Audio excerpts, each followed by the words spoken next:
बिस्मिल्लाहिर्रहमानिर्रहीम। अस्सलामु अलैकुम वरहमतुल्लाहि वबरकातुहू। मैं सबसे पहले लोनी की विधानसभा के तमाम ज़िम्मेदारों का, बुज़ुर्गों का, इज़्ज़तदार माँ और बहनों का, गयूर नौजवानों का, वहाँ की जनता और अवाम का शुक्रिया अदा करता हूँ कि उन्होंने आज मजलिस की इस इलेक्शन वर्चुअल रैली में आप लोगों ने शिरकत की। आपने अपना कीमती वक्त निकाल कर हमारी बात सुन रहे हैं। मैं आपका बेहद शुक्रिया अदा करता हूँ। मुझे आपको यही पैगाम देना है कि 10 फरवरी के दिन जो उत्तर प्रदेश विधानसभा के पहले फेज़ के वोटिंग का दिन है, उसमें मेरी आपसे गुजारिश है कि आप अपना कीमती वोट मजलिस के उम्मीदवार डॉक्टर मेहताब अली, जिनका इंतखाबी निशान पतंग है, उस पतंग के निशान पर आप बटन दबाकर अपने सियासी शऊर का सबूत दीजिए, अपने इत्तेहाद का सबूत दीजिए और उत्तर प्रदेश में जो भागीदारी परिवर्तन मोर्चा बनाया गया है, जिसके कन्वीनर और पहले मुख्यमंत्री होंगे इंशाअल्लाह जनाब बाबू सिंह कुशवाहा साहब, आप उस पर भागीदारी परिवर्तन मोर्चा को भी कामयाब करिए, उनके पूरे प्रत्याशी को, उनके उम्मीदवारों को भी कामयाब करिए। मेरे अजीज दोस्तों और बुजुर्गों, आज ही के दिन महात्मा गांधी का कत्ल किया गया था। आज ही के दिन महात्मा गांधी के सीने में गोलियां दाग दी गई थी और मारने वालों ने, जिनमें गोडसे, आप्टे और उनके साथी शामिल थे, इन तमाम ने मिलकर एक मंसूबा बनाया, साजिश बनाई, जो बाद में जस्टिस कपूर कमीशन की इंक्वायरी रिपोर्ट में साबित हुआ कि सावरकर भी महात्मा गांधी के कत्ल के साजिश में मुलविस थे। ये जस्टिस कपूर सुप्रीम कोर्ट के साबिका चीफ जस्टिस थे और उनकी इंक्वायरी कमीशन में ये बात साबित हुई। बहरहाल मारने वालों ने महात्मा गांधी के सीने में गोलियां इसलिए मारी थीं क्योंकि उन्होंने कोर्ट के सामने खड़े होकर यह कहा था कि महात्मा गांधी मुसलमानों की बात करता है, महात्मा गांधी मुसलमानों की तरफदारी करता है। और महात्मा गांधी के कत्ल से पहले महात्मा गांधी दिल्ली की हज़रत खुतबुद्दीन बख्तियार काकी रहमतुल्लाह अलैह की दरगाह को गए थे, क्योंकि दंगाइयों ने उस दरगाह को नुकसान पहुंचाया था। मेरे अजीज दोस्तों और बुजुर्गों, महात्मा गांधी के कातिलों को तो फांसी दे दी गई, मगर महात्मा गांधी के कातिलों की जहनियत रखने वाले लोग आज भी हमारे भारत, हमारे वतन अजीज में जिंदा हैं। आज हम देखकर बड़ा अफसोस होता है कि जिन जालिमों ने, बल्कि आज़ाद हिंदुस्तान का अगर सबसे बड़ा कोई आतंकवादी है, दहशतगर्द है, तो वो नाथूराम गोडसे, आप्टे और वो तमाम गोडसे के भाई हैं जिनको कोर्ट ने सजाएं दी और जो एक मंसूबा बनाए थे। ये तमाम के तमाम आज़ाद हिंदुस्तान के पहले टेररिस्ट हैं, आतंकवादी हैं, दहशतगर्द हैं। आज अगर वतन अजीज में गांधी की समाधि पर जाकर तो फूल तो चढ़ा देते हैं, मगर याद रखो, दिल में, जबान पर गांधी है तो दिल में गोडसे से मोहब्बत है। गांधी से मोहब्बत है तो याद रखो, गोडसे और इन कातिलों को, इन दहशतगर्दों की दिल में आपकी मोहब्बत नहीं होनी चाहिए। मेरे अजीज दोस्तों और बुजुर्गों, गांधी को मारने वाले फांसी के फंदे पर तो उनको लटका दिया गया, मगर उनकी उस ऐसी सोच, वो गंदी सोच आज हमारे वतन अजीज में पैदा हो चुकी है। हम देखते हैं कि खुलेआम गांधी के कातिलों को फूल माला चढ़ाई जाती हैं, उनके नाम के साथ नारे लगाए जाते हैं।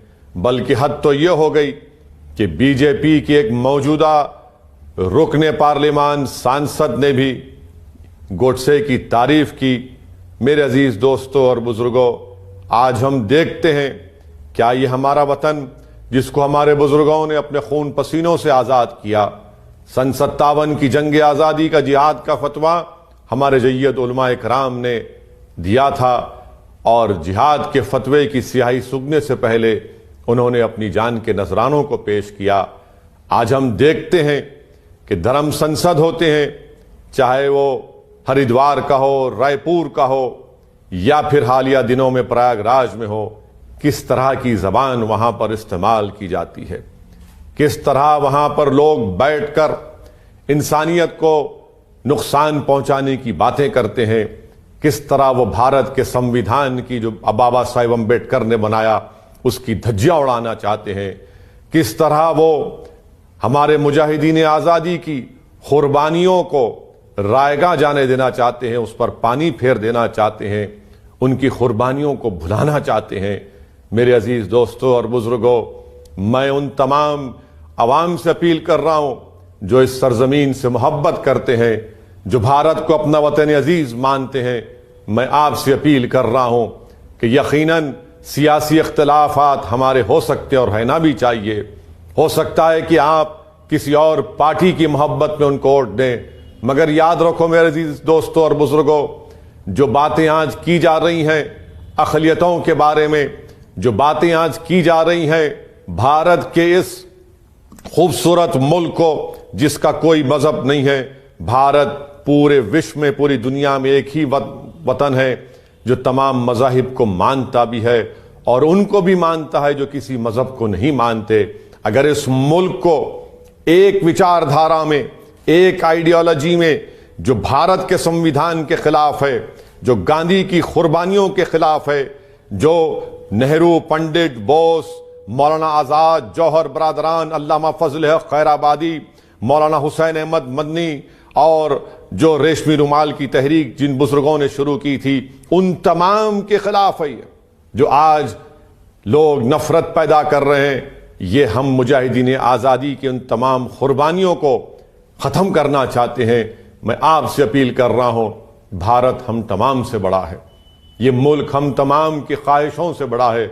अगर हम इस वतन को नहीं बचाएंगे तो फिर हम क्या जवाब देंगे आने वाली नस्लों को कि जब हमारे बुजुर्गों ने जलियांवाला बाग में अपने सीनों पर गोलियां खाई, काला पानी की सजाएं काटी, मगर उस वक्त भी उन मुजाहिदीन ने अंग्रेजों से माफी के खत नहीं लिखे, जिन्होंने बुज़दिली के मज़ाहरे किए, जिन्होंने अपने ज़मीर का सौदा किया, जिनको वतन से मोहब्बत नहीं थी, उन्होंने अंग्रेजों से माफी नामे के खत लिखे।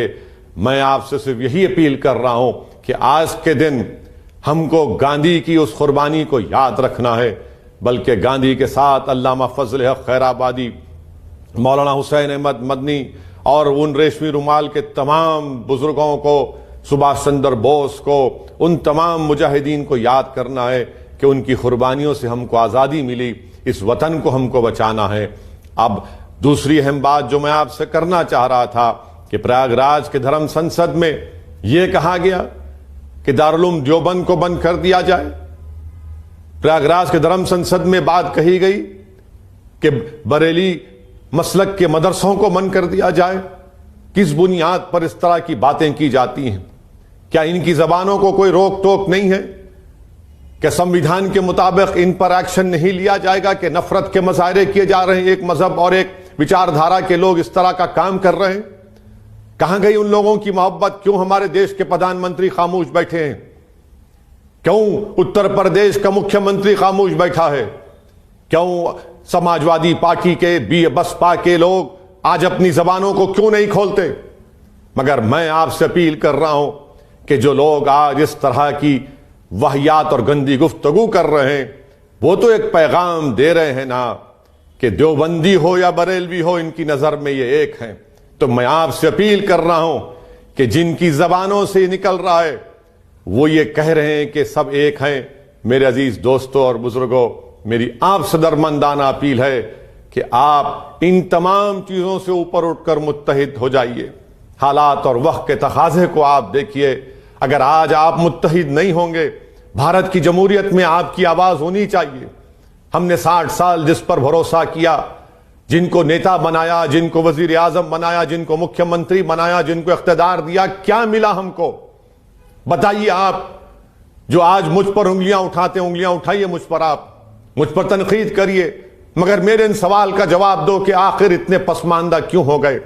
आखिर क्या वजह है कि कोई खड़े होकर हम कत्ले आम की बात करता है और जो लोग आज उत्तर प्रदेश में, चाहे समाजवादी का अखिलेश हो या बसपा की बहन मायावती हो या जयंत चौधरी आरएलडी की, उनकी जबानें क्यों नहीं खुलती इन लोगों के खिलाफ? आखिर ये कौन सी मसलहत है? ये मसलहत नहीं है, ये बुज़दिली है।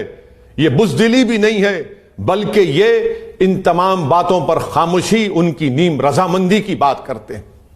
मेरे अजीज दोस्तों और बुजुर्गों, तीसरी अहम बात जो मैं आपसे करना चाह रहा था, मजलिस इत्तेहादुल मुस्लिमीन आज से 70 साल पहले अपने सियासी सफर का आगाज किया।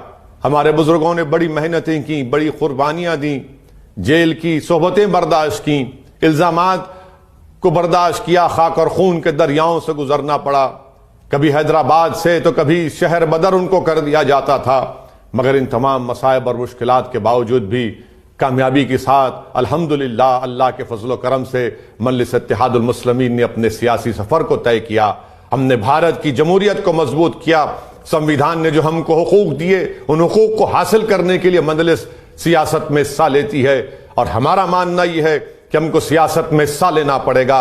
जब हम सियासत में हिस्सा लेंगे तो वोट भी हासिल करना पड़ेगा। वोट से हम अपनी ताकत के मुजाहरे करेंगे और सामने वाले को बताना पड़ेगा कि हाँ, ये मेरी ताकत है, जो जमहूरियत हमको इस बात की इजाजत देती है। हमको अपने उम्मीदवारों को कामयाब करना है। उत्तर प्रदेश की सियासत आज आप देखिए क्या कह रहे हैं योगी आदित्यनाथ। जब हिंदुस्तान टाइम्स के एक सीनियर सहाफी ने उनसे पूछा कि आपका ताल्लुक फुलां क्षत्रिय बरादरी से है, तो उत्तर प्रदेश के मुख्यमंत्री ने कहा कि हां, मुझे उस पर फख्र है। दिल्ली का चीफ मिनिस्टर कहता है, अपने आप को बनिया कहता है। असदुद्दीन ओवैसी तो यह कह रहा है कि मैं मजलूमों से इंसाफ चाहता हूं, मैं उनसे इंसाफ चाहता हूं जिनको दबाया गया, कुचला गया, जिनको मारा गया, जिनके नौजवानों का मुकद्दर जेलों में डालकर उनकी जवानी को बर्बाद कर दिया गया। मैं हिस्सेदारी की बात कर रहा हूं, मैं भागीदारी की बात कर रहा हूं, मैं इंसाफ की बात कर रहा हूं, मैं जस्टिस की बात कर रहा हूं, डिग्निटी की बात कर रहा हूं। बताओ ये कौन सा आसमान टूट पड़ा कि आज आप हम पर, जब हम ये जायज मुतालिबात पेश करते हैं तो योगी आदित्यनाथ ये कहता है कि हां, क्षत्रिय होना कोई बुरी बात नहीं है। दिल्ली का मुख्यमंत्री कहता है कि बनिया होना कोई बुरी बात नहीं है। तो फिर बताओ जमहूरियत में अल्पसंख्यक समाज को इंसाफ क्यों नहीं मिलेगा? अगर वो सच है तो मैं भी सच हूं। मैं किसी मजहब की बरतरी की बात नहीं कर रहा हूं, मैं हक की बात कर रहा हूं, मैं बराबरी की बात कर रहा हूं। अगर उनको सम्मान मिल सकता है तो मुझे भी सम्मान मिलना चाहिए। कब तक मेरे मुकद्दर में दरी बिछाना शामिल होगा? कब तक मेरे मुकद्दर में अगयारों की चौखट पर जाकर टिकट की भीख मांगना पड़ेगा? मेरे अजीज दोस्तों और बुजुर्गों, मजलिस के बुजुर्गों ने कुर्बानियां दी तो आज असदुद्दीन ओवैसी आपके दरमियान में खड़ा है। मेरे वालिद मरूम जिंदा नहीं है, मेरे मरूम कायदीन जिंदा नहीं है, मगर उनकी कुर्बानियों की बिना पर आज मजलिस एक मुकाम रखती है। हमारे बुजुर्ग जिंदा नहीं है। मैं उत्तर प्रदेश में आपके दरमियान में आता हूं, कभी कभी सोचता हूं कि काश वो तमाम बुजुर्ग जिंदा रहते जो कस्मपुरसी और गरीबी के आलम में मजलिस के झंडे को लेकर उस वक्त के आंध्र प्रदेश के कोने कोने में जाते। आज हमारे बुजुर्ग जिंदा नहीं है इस बात को देखने के लिए कि बिहार में मजलिस के 5-5 एमएलए जीत कर आए और साजिशें की जा रही हैं। पेट में दर्द होता है।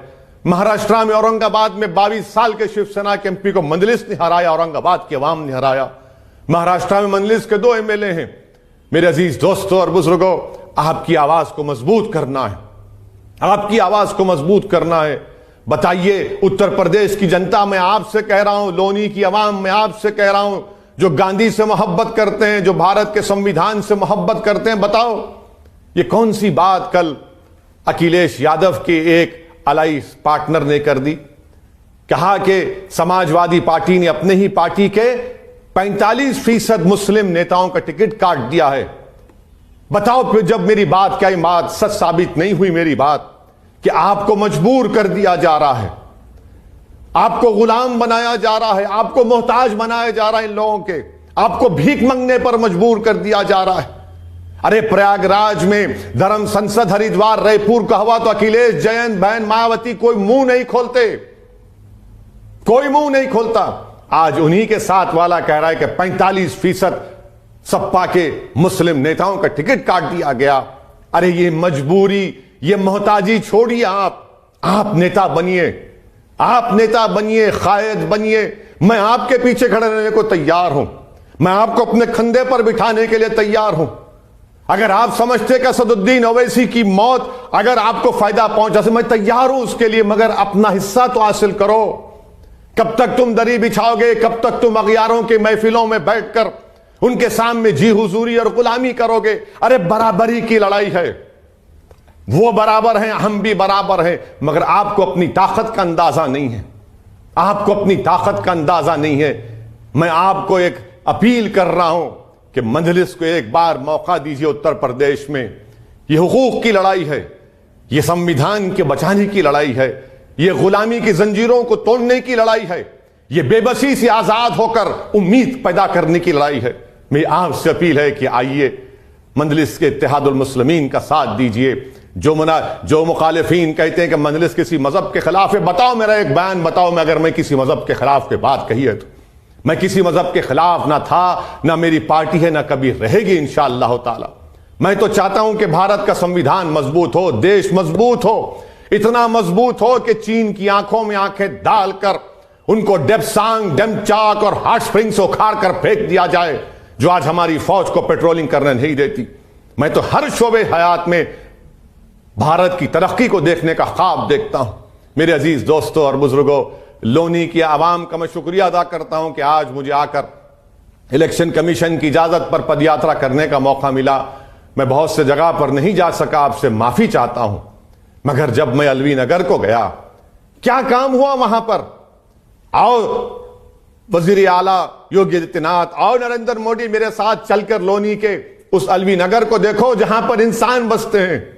वो इंसानों की बसने की जगह है, जहां पर नाली नहीं है, जहां पर रोड नहीं है, जहां पर कचरों के अंबार लगे हैं, जहां पर कुरैश बरादरी के लोगों को अपनी गोश्त की दुकान चलाने की इजाजत नहीं है, उनका लाइसेंस रिन्यू नहीं किया जाता, जहां पर सैफरी बादरी के लोगों को अपने बड़े का काम करने नहीं दिया जाता। जुल्म की इंतहा हो गई कि भारत के कैपिटल से आधे घंटे के फासले पर क्या बोलते हैं कि हिंदौन का एयरपोर्ट है। कौन सा है? हिंदौन के एयरपोर्ट में लिखा है कि गोश्त की दुकान नहीं खोली जा सकती कुरैश बरादरी की। किसने कहा कि तुमको वहां पर रोड नहीं डालो? किसने कहा कि तुमको वहां पर नाली नहीं बनाओ? किसने कहा कि नहीं कहा कि तुमको वहां पर स्कूल बनाओ, कॉलेज बनाओ?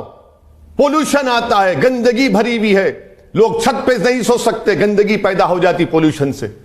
मैं लोनी की आवाम से अपील कर रहा हूं कि आप 10 फरवरी के दिन अपना एक एक वोट मुत्तहदा तौर पर पतंग के निशान पर लगाइए। मैं उन तमाम कमजोर और मजलूम लोगों से अपील कर रहा हूं कि भागीदारी परिवर्तन मोर्चा का साथ दीजिए। इसमें तमाम कमजोर लोग आए हैं जिनको दबाया गया, कुचला गया। पहचानिए समाजवादी के इनके ही करीबी नेता के बयान को देखिए। हां, जो लोग अगर अपनी आंखों पर पर्दा डाल चुके हैं, अगर जो लोग अपने दिलो दिमाग पर जोर डालना नहीं चाहते, तो भुगतो तुम गुलामी करते रहोगे, तुम भीख मांगते रहोगे, मगर असदुद्दीन ओवैसी इंशाअल्लाह ताला भीख नहीं बल्कि हम टिकट बांटते हैं और बांटेंगे। कल आज भी अल्लाह ने हमको मौका दिया है और कल भी अल्लाह हमको मौका देता रहेगा। मैं आपको बताना चाहूंगा आखिर में कि अल्लाह ने जब तक मुझे जिंदा रखेगा, मैं और मेरे साथी उत्तर प्रदेश में भारत के कोने कोने में जाकर मजलिस को मजबूत करेंगे, लड़ते रहेंगे मजलूमों के लिए, कमजोरों के लिए, उनका हक दिलाने के लिए। आइए 10 फरवरी के दिन मैं लोनी के अवाम से अपील करता हूं कि आप अपना एक एक वोट डॉक्टर मेहताब के हक में इस्तेमाल करिए और इंशाअल्लाह ताला मैं आपसे वादा करता हूं कि इंतखाबात और होने के बाद मैं फिर आपसे दरमियान में आऊंगा और अगर इलेक्शन कमीशन हमको इजाजत देता है 500 लोगों की मीटिंग करने का, तो फिर आऊंगा, आपसे मुलाकात करूंगा। आप तमाम से अपील है कि वोट डालिए, पतंग के निशान पर बटन दबाइए।